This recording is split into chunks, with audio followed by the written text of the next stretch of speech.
Salut à tous, bienvenue dans un épisode un peu spécial. Aujourd'hui, on va faire un retour sur les nombreux commentaires qu'on a eu sur cette vidéo. C'est notre vidéo la plus vue, et comme toutes nos vidéos, on ne peut pas forcément aller en profondeur dans tous les sujets, car sinon ça durerait des heures.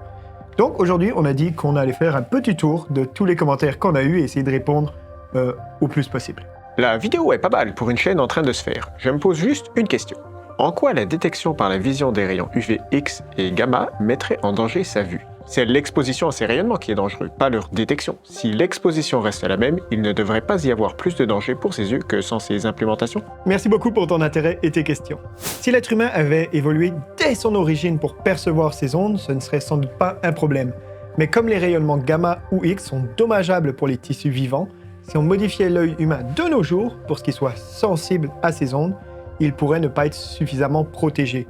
Dans l'œil humain, la plupart des rayonnements sont bloqués, absorbés ou dispersés et n'atteignent jamais la rétine, grâce à la cornée, au cristallin ou au fluide oculaire. En nous permettant de les percevoir, cela mènerait à une exposition prolongée sur la rétine, et des lésions connues d'une telle exposition incluent la cataracte, la conjonctivite, une dégénérescence maculaire, des cancers ou des brûlures. Et même si la quantité ou la force de ces rayonnements reste la même, cette fois, la rétine et le reste de nos tissus y seraient exposés de plein fouet, puisque aucun rayonnement ne serait bloqué ou dispersé. Mais c'est ce qu'on a compris suite à nos recherches. Bien sûr, on n'est pas à l'abri d'avoir fait une mauvaise compréhension des articles lus ou avoir commis des erreurs en faisant des raccourcis scénaristiques. Donc n'hésite pas, si tu as plus d'infos ou une compréhension différente du sujet, à le partager dans les commentaires. Nos cellules épidermiques sont sensibles aux infrarouges, chaleur, et aux ultraviolets, pigmentation. Exact! Nos cellules de la peau, notamment les récepteurs thermiques, réagissent indirectement aux infrarouges. C'est ce qui nous permet de ressentir la chaleur. Pour les ultraviolets, c'est la mélanine, ce pigment protecteur qui absorbe le rayonnement UV et déclenche la pigmentation. Autrement dit, notre peau est capable de détecter la présence, voire l'intensité approximative de ces ondes. Nous voyons le spectre visible, mais pas tout le spectre visible. Certaines personnes peuvent voir plus de nuances de jaune, d'autres ont une sensibilité accrue des cônes et ou des bâtonnets, ce qui leur permet de mieux voir par basse lumière. Tu nous as appris quelque chose? On est allé faire nos recherches et effectivement, la vision humaine n'est pas identique pour tout le monde, ce qui est plutôt cool. En fait, il y a des micro-variations dans la distribution ou la sensibilité des photorécepteurs, ce qui peut influencer la perception des couleurs ou la vision nocturne. C'est un peu comme si chacun réglait différemment les paramètres de contraste et de saturation sur son écran biologique. Certaines personnes distinguent plus de nuances dans une zone restreinte du spectre, sans pour autant voir au-delà. On reste quand même limité dans nos capacités maximales à détailler les couleurs, les ondes du spectre électromagnétique et la vision dans l'obscurité. Mais je me demande si quelqu'un dans l'histoire de l'humanité a déjà été doté des capacités maximales de tous ces paramètres. L'humain avec la meilleure vision de tous. Vous avez réfléchi aux conséquences de pouvoir voir les infrarouges par exemple? Regardez autour de vous avec une caméra infrarouge. C'est horrible. Bah, ça c'est une question de perspective. Ne dis surtout pas ça aux animaux qui ne voient que l'infrarouge. Tu vas les vexer. Mais c'est sûr, en tant qu'humain, si on part de notre vision de la lumière visible et qu'on la remplace par la vision en infrarouge, on perd au change. Mais dans notre vidéo, on imaginait plutôt ça comme étendre notre vision. Si notre cerveau devenait capable de le gérer, on serait en mesure de voir les deux en même temps, superposés, ou sinon on changerait de gamme d'ondes selon les situations. De jour, la lumière visible est mieux, mais la nuit, peut-être l'infrarouge prendrait le pas. Dans l'obscurité, ça serait nettement plus pratique et réconfortant, parce que si on voyait les infrarouges, on verrait la chaleur dégagée par chaque être vivant, les traces d'objets encore tièdes, ou même notre propre respiration. T'as écrit le texte avec ChatGPT ou quoi? C'est juste débile, lol. Va te faire... Du calme, Photon. Il est sensible quand on critique sa plume. Que pensez-vous si une personne ne pouvait voir que le spectre des ondes que nous ne voyons pas, entendre que les sons que nous ne pouvons pas entendre? Ce que serait son monde intérieur et sa perception de la réalité. Ah, toi tu me plais. C'est le genre d'idée d'univers alternatif que j'aime. Une telle personne aurait une perception complètement décalée de notre réalité. Si elle ne voyait que les infrarouges ou les ultraviolets, notre monde lui paraîtrait rempli de formes et d'ombres que nous ne soupçonnons même pas. Elle verrait la chaleur monter du sol ou les fleurs avec des motifs invisibles à nos yeux. Ce serait un univers parallèle à celui que nous partageons. Un univers fait d'informations que nous ne pouvons même pas imaginer. Pour les sons, les humains entendent une gamme finie d'environ 20 Hz à 20 kHz, mais cette plage n'est pas une échelle comme la lumière, où les longueurs d'onde forment un continuum. C'est une fenêtre physiologique limitée par la mécanique de l'oreille interne. Des vibrations sont transmises aux cellules ciliées de la cochelée. Pour entendre au-delà, donc des infrasons à moins de 20 Hz ou des ultrasons à plus que 20 kHz, il faudrait modifier ces cellules ciliées ou ajouter des récepteurs sensibles aux fréquences extrêmes, un peu comme chez les chauves-souris ou les éléphants.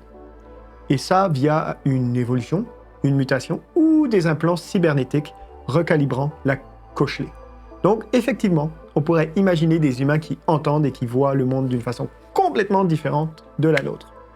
D'ailleurs, les enfants et les adolescents sont capables d'entendre les ultrasons mieux que les adultes, grâce à des cellules ciliées intactes dans la cochelée. En vieillissant, nous perdons cette capacité. Il me semble que certains humains ont 4 cônes, mais ces personnes sont très rares.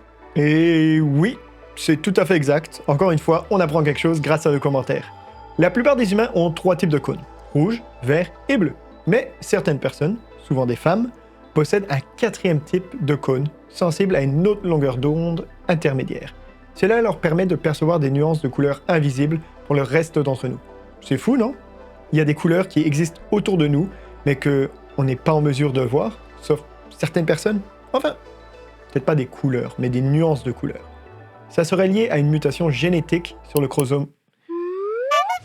Ça serait lié à une mutation génétique sur le chromosome X, d'où la fréquence chez les femmes. Ce serait lié à une mutation génétique sur le chromosome X, d'où la fréquence chez les femmes.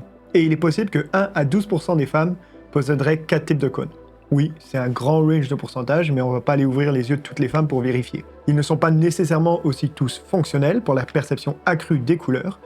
Toutes les personnes avec 4 cônes ne voient donc pas nécessairement des nuances en plus, parce qu'il faut aussi que leur cerveau arrive à exploiter cette information supplémentaire. Ce qui est fou, c'est que la plupart d'entre elles doivent ignorer qu'elles voient des nuances en plus. C'est un peu comme quand on est daltonien, si on parle jamais de couleur avec personne, on se rend jamais compte qu'on ne voit pas comme les autres. D'ailleurs, le daltonisme est causé par des anomalies génétiques affectant les photorécepteurs de la rétine, principalement les cônes sensibles au rouge, vert ou bleu. Ces mutations, souvent héréditaires et liées au chromosome X, altèrent ou suppriment la production d'opsine, des pigments photosensibles, rendant impossible la distinction précise de certaines teintes. Des causes acquises rares existent aussi, comme des lésions rétiniennes, le diabète ou des médicaments. Mais la forme congénitale domine, 8% des hommes et 0,5% des femmes. C'est même la peine d'espérer quoi que ce soit, l'humain n'est même pas capable de voir la vérité en face. À qui le dis-tu? À qui le dis-tu? L'humain passe des heures sur YouTube et peine à voir la vérité. On fait les meilleures vidéos science du game. Alors abonnez-vous, ça nous ferait grand plaisir pour continuer de faire des super vidéos. Certains humains sont tétrachromates. Le cerveau traite les infos visuelles dans des nœuds précorticaux. Il ne serait donc pas nécessaire d'un réaménagement du cortex. Ce pré-traitement est en partie génétique et en partie élaboré via l'expérience. Encore là, aucun bouleversement dans l'arrangement de ces nœuds. Pour avoir vécu 21 ans avec une tétrachromie, le plus difficile est plutôt le partage de l'expérience visuelle avec des humains moins dotés de ce côté. J'ai ici au moins 3 types de ces difficultés vécues. 1. Tiens, les peupliers vont débourrer dans la semaine qui vient, les couleurs le disent, un vert spécial. Et moi, je ne vois rien de spécial. 2. Comment décrire un changement critique de couleur dans un protocole scientifique, ici lors du blanchiment de cellules pour de la culture in vitro. 3. La possibilité d'utiliser des changements de luminosité, ombre, rendu des couleurs pour établir la largeur d'un espace. Ce n'est pas l'œil parfait, c'est plutôt un œil mieux pourvu. C'est une situation encore plus délicate à s'approprier si on ne sait pas que la tétrachromie existe. La possibilité de percevoir les rayons gamma ne demande pas de protection particulière autre que le photorécepteur associé qui y soit assorti. Rien à redire. Merci pour ton témoignage, c'était vraiment intéressant et très instructif. N'est-ce pas infini? Bon point. Le spectre électromagnétique s'étend effectivement sans fin connu. Des ondes radio géantes aux rayons gamma minuscules et hyper énergétiques. Mais notre univers observable ne contient pas toutes ces ondes avec la même intensité, ni dans les mêmes proportions. Et nos sens sont donc forcément limités à une petite fenêtre utile biologiquement. Alors oui, c'est infini théoriquement, mais dans la pratique, c'est très peu de ce spectre qui touche réellement notre quotidien. Désolé, mais c'est déjà mon cas. Pour les UV, c'est pas agréable, même violent et pas bon pour les yeux. C'est comme regarder des arcs de soudure électrique, mais de couleur violet. L'IR, c'est plus marrant et pratique. On ne se brûle jamais car on a la vision que c'est chaud ou brûlant. De plus, il y a une source infrarouge, spot de vision de nuit pour caméra de surveillance. J'ai la possibilité de voir aussi bien que la caméra en nuit totale. C'est vraiment intéressant. Certaines personnes atteintes de troubles oculaires rares ou exposées à des phénomènes lumineux particuliers peuvent effectivement capter un peu d'UV, dans des cas d'aphakie par exemple, quand le cristallin est retiré. Les UV apparaissent alors comme un violet très intense, parfois désagréable. Pour l'infrarouge, en revanche, on a eu beau faire des recherches plusieurs fois, mais aucun cas documenté ne permet de prouver que certaines personnes peuvent percevoir les infrarouges. En fait, l'œil humain absorbe les infrarouges via le cristallin et l'humeur aqueuse, qui les convertit en chaleur sans transmission à la rétine, car aucun photorécepteur n'est sensible à plus de 700 nanomètres. Dans des cas extrêmes comme l'aphakie, un peu d'UV peuvent passer, mais pas d'infrarouge qui reste bloqué ou diffusé. J'ai jamais rien compris à la manipulation de l'ADN. À quel moment peut-on manipuler l'ADN? Sinon, vidéo brouillonne et incomprise. Bonne chance. Effectivement, nous sommes passés rapidement sur la modification génétique. Avec CRISPR-Cas9, l'idée est d'injecter une enzyme issue de bactéries, Cas9, qui coupe l'ADN à un endroit précis. Elle est guidée par une molécule fabriquée sur mesure pour reconnaître la bonne séquence d'ADN. Puis, la cellule répare naturellement l'ADN et les chercheurs peuvent alors profiter de ce processus pour modifier ou corriger la séquence génétique. On peut manipuler l'ADN à presque toutes les étapes de la vie cellulaire, tant qu'on peut y accéder.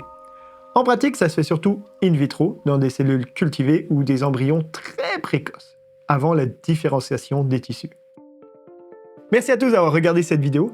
Si l'original et celle-ci vous ont plu, je vous invite à aller regarder notre nouvelle vidéo sur la vision en 2D.